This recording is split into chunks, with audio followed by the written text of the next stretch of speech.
Hi YouTube fam, welcome to Talking Crime. My name is Gina Marie Bova and this is where I like to come to discuss solved and unsolved true crime cases, true crime facts and stats, and missing person cases that I don't feel have gotten enough attention from mainstream media. If you're interested in everything true crime, then you've definitely come to the right place.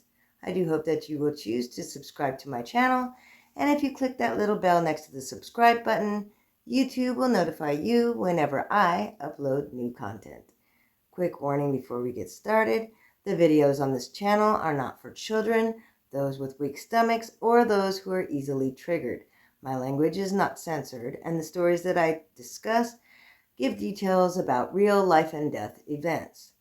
Some are very hard to hear, and some of the photos that I share on this channel are very graphic, so viewers' discretion is definitely advised.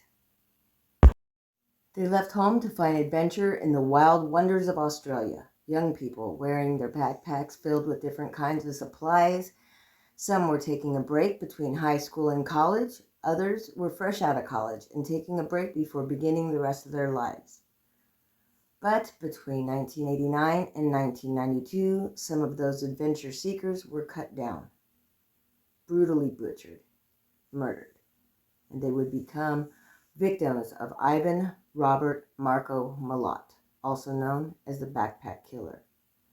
Ivan Milat was born December 27, 1944, and was one of 14 children. In 1971, he was put on trial for the rape of two female hitchhikers, but the prosecution didn't make a strong enough case against him, and he was acquitted of both charges. But I'm getting ahead of myself. These young people that I spoke of were from all around the world, traveling to Australia in hopes of finding the adventure of their lifetimes. But what they found, some of them, was horrifyingly deadly. The first body was discovered when joggers Ken Sally and Keith Caldwell were making their way through a site called Executioner's Drop, no less, which is located deep in the Delangelo State Forest in New South Wales, Australia. It was the strong, unmistakable scent of death that led Ken over near a boulder, where below a pile of dead leaves, he discovered some bones and some hair. And at first he thought it might be an animal, but he quickly realized he was wrong when he spotted a tattered piece of black t-shirt that was laying near the remains. He called the police. It was September 19th, 1992, and the discovery sparked the hunt for one of Australia's most prolific serial killers in their recent history. When news broke, it brought fear into the hearts of parents worldwide whose children had gone missing while backpacking in Australia. After securing the scene, police located the first body. A search of the immediate area then revealed a second body. Within 24 hours, both victims were identified, and they were identified as 21-year-old Caroline Clark and 22-year-old Joanne Walters. They had disappeared 5 months before their bodies were discovered. They had last been spotted alive in Sydney, Australia on April 18, 1992, after they said they planned to hitchhike to Adelaide, Australia. Joanne's parents, Ray and Joe Walters, had already gone to Australia in search of their daughter, hoping to find her alive, because she had been missing for some time now.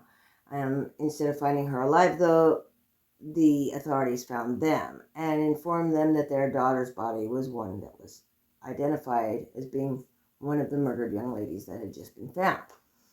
Then the authorities had to make the difficult call to inform Ian and Jackie Clark in England to tell them that their daughter Carolyn had been identified as the other girl that had been found 2 days before. Now, before the girl's identity was publicly revealed, the news that two bodies had been discovered caused police to be completely bombarded with phone calls from other parents whose student children had simply vanished on their Australian trekking holiday. The attacks on the two girls had been frenzied and ferocious. Joanne had been stabbed in the heart and lungs. One cut went so deep that it penetrated her spine. Forensic pathologist, oof, why do I have such a hard time with that word? Forensic pathologist, Dr. Peter Bradhurst, was visibly moved when he had to report that the spinal wounds probably paralyzed Joanne before the other wounds finally killed her, meaning she couldn't move, but she could feel everything that happened to her. Joanne had been gagged, and what was left of her hand still wore the jewelry that she was wearing when she came up missing. So robbery was out. Caroline had also been stabbed, and she was also shot in the head several times, more than several. The bullet holes in a red cloth that was wrapped around her skull showed that she had been shot 10 times. Disturbingly, when experts reenacted the slaughter, they realized that the bullets had been fired from several different angles, but from the same gun, which suggested that the killer was using the girl as some sort of sickening target practice game. Examination of the murder scene in the forest revealed 6 cigarette butts, spent cartridges, small piece of green plastic. Somebody had obviously made a fire pit out of bricks. A rough construction of a fire pit was burnt out right near where the bodies had been discovered. Forensic psychiatrist Dr. Ron Milton was taken to the scene to draw up a profile of the killer. After studying the scene, he came to some conclusions. One was that the murderer was familiar with the area, that he had carefully planned what he intended to do ahead of time. The killer's treatment of his victims showed that he wanted to take total control over them, and that there would probably be an underlying sexual motive. Dr. Milton drew up a profile of the man that he thought police should be hunting. He stated that this man probably lived on the outskirts of the city, in a semi-rural area, and worked outdoors or in a semi-skilled job area. He was unable to sustain a happy relationship. He probably had homosexual or bisexual tendencies. He would be in his mid-30s and have a history of conflict with authority. But at this point in the investigation, there was no reason for the authorities to believe that the man that they were looking for was a serial killer. That confirmation was yet to come. Later that month, police invited the public to a meeting at the town hall building. They were hoping that locals would come and that somebody would offer some kind of help in solving the murders of Joanne and Caroline. Duck, baby, lay down, honey. I'm just trying to tell a story. One of the attendees, Bruce Pryor, who had lived in the area his whole life, listened to the facts intently of the case. A few days after the town hall meeting, while driving near the place where the remains had been found, he spotted some dirt tracks leading into the forest. He stopped his truck and turned and made his way along those same dirt tracks. As Bruce traveled a location that he knew very well, all of a sudden he realized he was in a spot he had not been before. And this was a open clearing in the middle of the forest. And when he spotted the burnt out fire with the makeshift fire pit, he was filled with dread. He walked into that clearing and noticed a bone, and he hoped that it was one of a kangaroo or a different wild animal, but then he saw what was unmistakably a human skull. When police arrived on scene, they found a pair of flip-flops and a floppy black hat, and they now knew what happened to James Gibson, age 19, and his girlfriend, Deborah Everest, also age 19, both from Victoria, who had disappeared while they were hitchhiking for a ride to a conservation festival on December 9th, 1989. All the police had been able to trace of them up until this point was James' camera and backpack that were found on the roadside, and now they had his body, which, although barely even recognizable as a human being, was wearing white canvas shoes that were still laced up, and she was wearing a crucifix still on her body. That is all that they really had left. Dr. Peter Bradhurst was again in charge of determining how the two young people died. James had suffered deep spinal stabbings similar to those of Joanne, which would have paralyzed him before he was eventually killed. There were other stab wounds in his chest and his ribs. The killer slashed with a lot of force.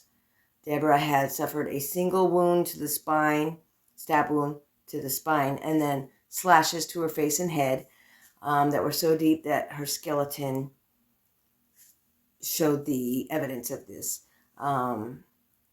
Police launched further searches in the area, and just in case it held the answer to the secret fears of so many anguished parents in so many different countries.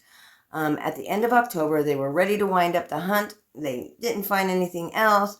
They had it cordoned off like a search area and taped off. And one of the officers noticed a pair of pink women's jeans just outside of the search area. And the investigation got new life to it. They started searching a bigger, broader area. There was also a piece of rope, empty gun cartridge packet, tin cans that were shot through with bullet holes, and a similar fireplace to those that they had found in the other two crime scenes. They continued their search with deep feelings of misgiving. Within a short time, they found a skull with a purple headband, a piece of leg bone with a brown boot attached to it still, and several items of women's clothing scattered nearby. The parents of 21-year-old German girls Simone Smiegel heard the news on the radio before they were officially informed. That had to be really rough. The police were waiting for a formal identification before telling the parents, but the news jumped the gun, of course, and they had to find out on the news, which had to really fucking suck. To go through all of that and then find out the way they did. Simone had last been seen on January 21st, 91. She was hitchhiking to Melbourne along the same stretch of road between Liverpool and Goulburn as James Gibson and Deborah Everest were. Until then, the only trace that police had of her were her glasses and camping equipment that were abandoned in the bush near a small town called Wangata. And when discovered, Simone's body was still partially dressed, but her clothes were pushed up in a position that suggested that she had been sexually assaulted, and the trademark stabbings of the spinal column were obvious. The pink jeans, however, did not belong to Simone. They had been worn by another German girl, Anja Habschied. Anja and her boyfriend Gabor Neubauer, I hope I'm pronouncing these names right, had been missing since December 91. The last sighting of this couple was as they hitched lifts from King's Cross, Sydney to Darwin. What was left of 20-year-old Anja and 21-year-old Gabor was discovered on November 4th, 92. Anja's head was missing along with two of her vertebrae. Dr. Peter Bradhurst wondered how he could find it in his heart to release the full details of Anja's death, for it looked very much as though she had been decapitated while she was still alive. And slowly. She was also in a kneeling position when it happened. Gabor had been gagged and strangled. His skull showed 6 bullet entries as well. Police now knew that the same man was responsible for these killings. The methods of murder were almost identical and were carried out in a calculated, ritualistic type way. The killer was getting more confident and was seemingly taking more time to slaughter his victims. The police had to admit that they were dealing with a serial killer who, if wasn't captured, would strike again. Photographs of the victims brought floods of calls from people who had seen them hitching their way around Australia, and from hundreds of parents who did not know where their children were. But one person gave police the kind of information they so desperately needed. British student Paul Onions, 20 years old, had been picked up by Ivan Milat, and miraculously, he lived to tell his story. On January 25th, 1990, Paul was hitchhiking to find fruit-picking work in the Riverina district, several hundred miles south of Sydney. He had taken a train to Liverpool, and now he was thumbing rides on the highway. Milat approached Paul with a cold drink and offered him a lift. As Paul climbed into Milat's four-wheel drive vehicle, the driver introduced himself to Paul as Bill. He then began bombarding Paul with questions about where he was going. Did anybody know where he was at this moment? Was anybody expecting him anytime soon? Those kind of questions. And that started to make Paul feel a little bit uneasy. And then this Bill guy, who was Ivan Milat, began complaining about hitchhikers and hippies and just going on a tirade. And then all of a sudden he stopped the vehicle and he said he needed to get out and go get some cassettes from the back. But Paul noticed that there was a whole selection of tapes neatly stacked in the front. So he was kind of nervous about what was he really grabbing in the back. So he decided to take this opportunity and get the hell out of that vehicle and run as far away from this weird-ass motherfucker as possible. And as soon as he made to get out of the car, Paul was ordered back into the vehicle.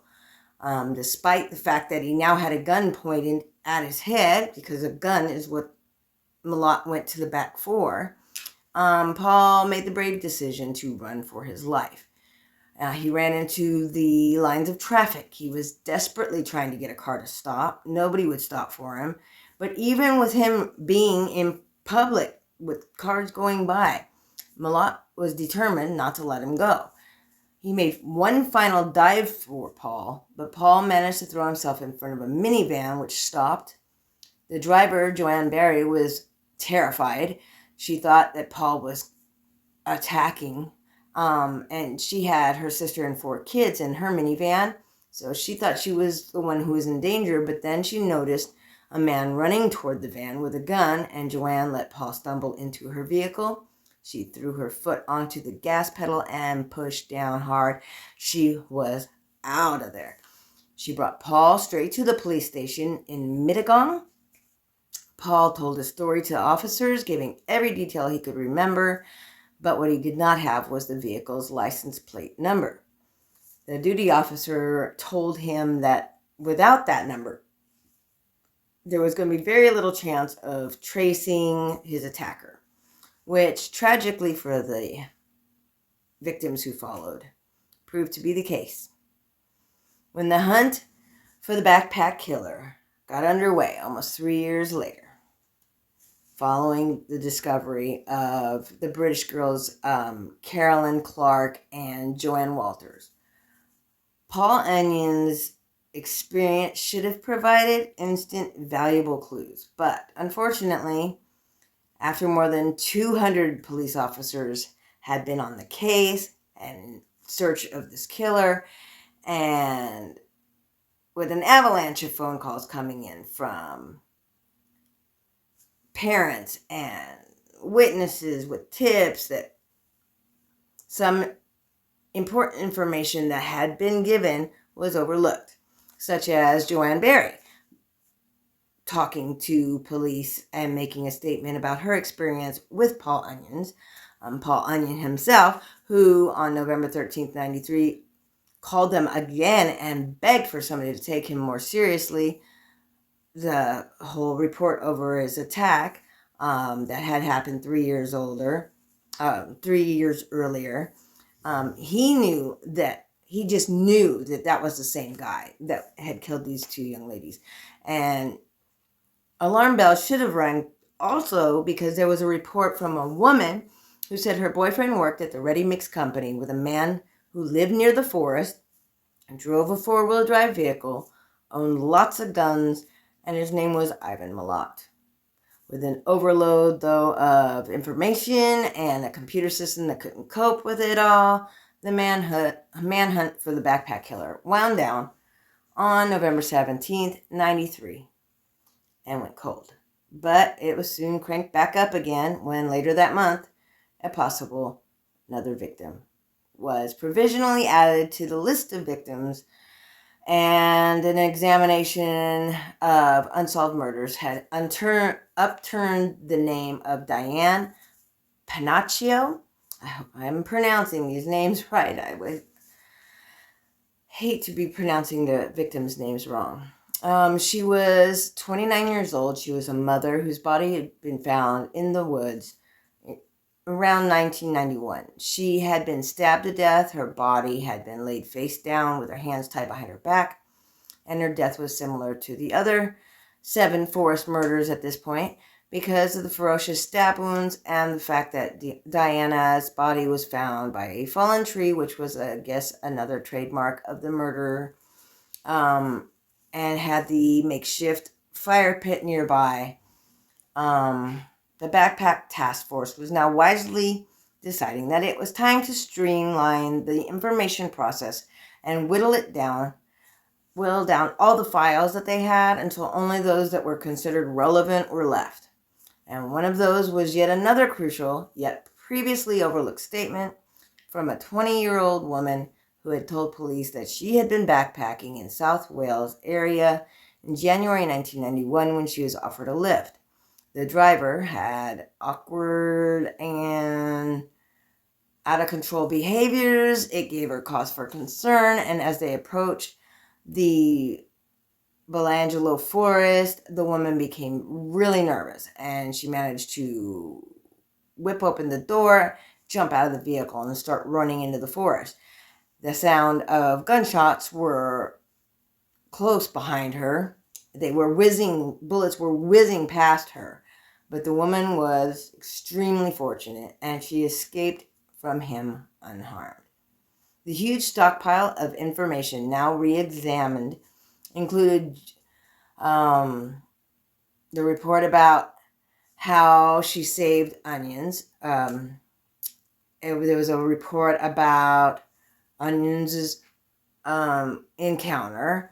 There was a tip from a woman who said her boyfriend worked with a man who could easily be responsible for the forest murders. The woman did not give her name, but 2 officers still decided to go and pay the ready mix plant a visit. They went in there, they requested timesheets for the time period that these murders occurred. And they found that Ivan Milat had been absent from work on every single occasion that the forest murders had taken place. But Milat's criminal records were investigated, and they revealed that although he did serve some time in prison for other types of crimes, there was nothing to suggest that he was a potential serial killer. However, there was an allegation that he had raped a couple girls, and that's where, remember in the beginning I said he was charged with 2 rapes. He was armed with a knife for those and had rope with him to tie them up. However, he was not convicted because of the lack of evidence, and the prosecution just didn't go all out on that. So the charges had been dropped. Phone taps were placed in Milat's house, and the surveillance team kept him under constant observation. They discovered that Milat and 2 of his brothers owned another house just 25 miles from the Belangelo forest. Checks on vehicles that Milat had owned showed that one of them was a 4-wheel drive Nissan Patrol, which matched the description that Paul Onions gave years before, inside of which the new owner had found a bullet and for some reason hung on to it. But good thing. It was only on April 13th, 1994, though, that an officer turned up Paul Onions' statement and realized its significance. Better late than never, I suppose. Now back home in England, but still deeply disturbed by what had happened to him, Paul was called and asked if he would return to Australia. He complied. He was glad to actually have the feeling that somebody gave a fuck and was taking him seriously, finally. So anyways, he immediately identified Yvonne Milat from a photo lineup.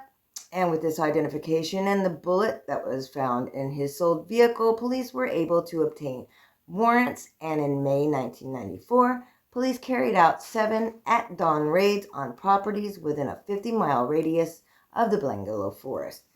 2 of Milat's brothers were taken into custody but were later released. Ivan Milat was arrested when police stormed into his home at 22 Cinnabar Street in Eaglevale, where he was asleep in bed alongside his then-girlfriend. He was taken to Camp Belltown Police Station and charged with the robbery and attempted murder of Paul Onions. Milat expressed surprise that the police had any interest in him, that they even cared about that crime that happened years before, and he denied any knowledge of any of the 7 brutally butchered bodies. Police discovered items of property, though, that belonged to the victims in his home, along with electrical tape, cable ties, a bag of rope that was similar to what was found at the murder scenes. Gun parts were found hidden in the garage and on the roof, together with cartridges that matched those that were found near the backpackers' bodies. Milat was then charged with the 7 murders that had horrified the people of Australia and sent terror into the hearts of parents around the world. People were glad that he was finally caught, but they wondered how many more victims were still out there that had not been found. And I'm wondering the same thing, honestly. I mean, the police that were working this case weren't real observant, were they? Not only did they overlook reports and tips that could have almost immediately solved this case, but shit, man, there was body parts and clothing just outside of where they cordoned off for their search that time, and nobody noticed for days. Not even whoever was putting up the crime scene tape that was just a few feet away from bright pink pants and bones, skeletal remains just sitting there. That just blew my mind when I read that. Milat first appeared in court in May 1994, but the hearing was postponed until the beginning of February of 1995, when he was further remanded into custody until June of that year, when the trial began. Now, while the legal machinery ground extremely slowly, the public learned a little bit more about the accused because the news reporters were all over this shit. Like I told you earlier, he was born in 1945. He was one of 14 children. He got into a lot of fights when he was a kid. He was obsessed with, he wanted to be a bodybuilder, but he drank and was a heavy smoker, so that didn't pan out. He was desperate to leave school as soon as he could, and he went on from school to working blue collar, like construction, laborer type jobs. When he was not at work, he indulged his passion for 4-wheel drive vehicles, hunting and shooting. There were some suggestions that he became more violent after his wife left him in 1987, but she left him because he was an asshole. He would throw temper tantrums, and she couldn't handle his anger outbursts. Like one time, the last straw for her was when he broke a glass coffee table.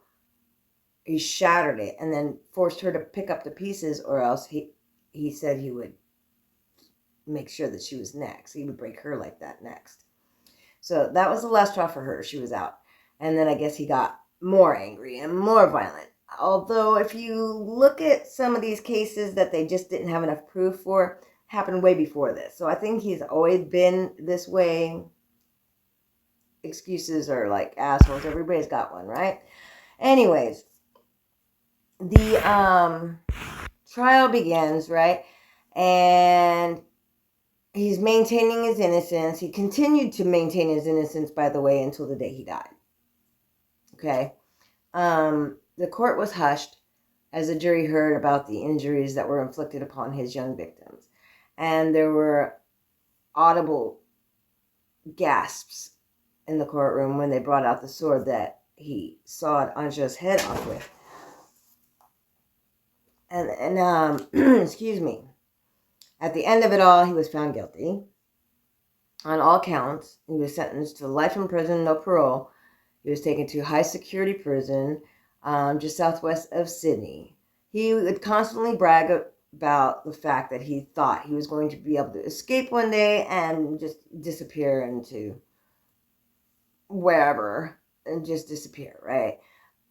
He tried once in July of 1995, but it was a miserable fucking fail, and he never got a chance to try it again.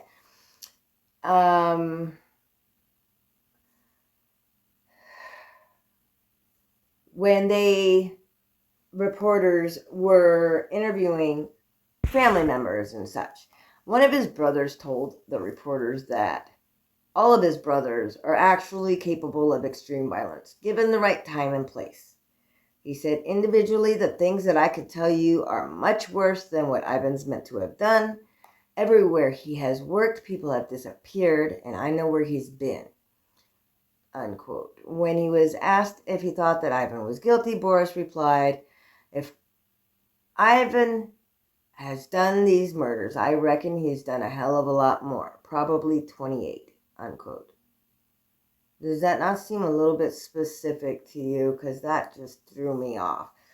But anyways, June 2001, Milat was brought from prison to appear, at an inquest into the death of 3 other women from 78 and 79. They were 17-year-old Robin Hickey, 14-year-old Amanda Robinson, and 20-year-old Leanne Goodall, who all had disappeared in circumstances remarkably similar to those surrounding the other victims. However, he refused to cooperate, and without the evidence, there's really nothing they can do, and those cases again went cold.